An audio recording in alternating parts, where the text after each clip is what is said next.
kind of a weird night for me. I actually didn't realize when I booked this. This is the year anniversary that my husband probably died. So that's actually true. But don't worry, we got jokes involving that. It's been a year, so I've had a lot of time to think about these. So he died in Wakefield in our house, but I was in Poland for obscure reasons. But anyway, so I was over in Poland while he died, or when he died, or we figured it out because he hadn't been, responding for a while. Had the neighbors go in there, they found him and stuff. But anyway, so about 9 p.m. Friday night in Warsaw, I've already talked to the neighbors, so I know he's dead. We're all sitting there like in freaking shock. And my phone rings, and it's an England number, and I'm like, well, that'll be the police, won't it? So I answered, and I'm like, Liz, Bartek, you guys pay attention, because, you never know, I need witnesses on all these calls, apparently. And yeah, so it's the West Yorkshire Police. Obviously, I'm in a bit of a state, not really thinking straight, but, they start asking me all the murder questions. And I'm not sure they really were actually investigating it as a murder, and I can see why I haven't seen the house 3 days later. But so the first question is like, when was the last time you were in Wakefield? Like, I haven't been there since September 13th or something. My mom died in the States. I went back over there. I haven't been near the house. And they're like, really? Because you do know there are daily flights from Doncaster to Warsaw. Like, well, now that you mention it, thanks for letting me know, because I'm gonna have to get back there. But yeah, and then they keep asking the murder questions, but I think I convinced them at some point. I'm like, you guys can look at my passport. You can, I think, you still have access to the EU system, I think. Or you can actually check this stuff with the airlines. I'm like, clearly I've been here for a while. And they are, at some point one of them, they keep switching the phone between different detectives too. I thought that was weird. So they got this one that's a little less reliable than the other on there, and he's like, do you know what he died of? I'm like, are you asking me? And they're like, yeah. I'm like, I thought that was you guys' job. Come on, what's going on here?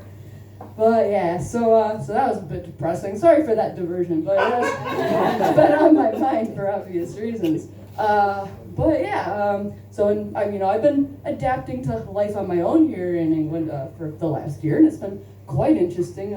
I spent quite a lot of time down south in the last few weeks, and been making a lot of observations about what goes on the trains. I assume a lot of you guys take LNERs around here as well, or maybe not. I've seen some really weird stuff happen on the trains. I mean, just last night I was coming back from Brighton, and there's this kid, probably about 22 or so. You can tell he's on the phone with his girlfriend the entire way from Stevenage to Doncaster, And he's like, oh, baby, I love you so much. Baby, I love you so much. And, we don't have to, have an extreme night tonight. I just want to make sure that you're okay, and yada, yada, yada. And you have that lecture early in the morning. That's very important. And he's like, and what? And he says, I love you, baby. I love you so much. And he says, what time does your Tesco close? And I'm thinking, if the guy doesn't know what time her Tesco closes, I don't think it's that serious where they should be in the I love you stage yet. That comes earlier, doesn't it? I don't know, maybe I'm just a traditionalist. And then on the way down to Brighton, I get on the train at Wakefield. Sorry, did you guys have something to share with the audience? Okay. You do know what time her Tesco closes, right? I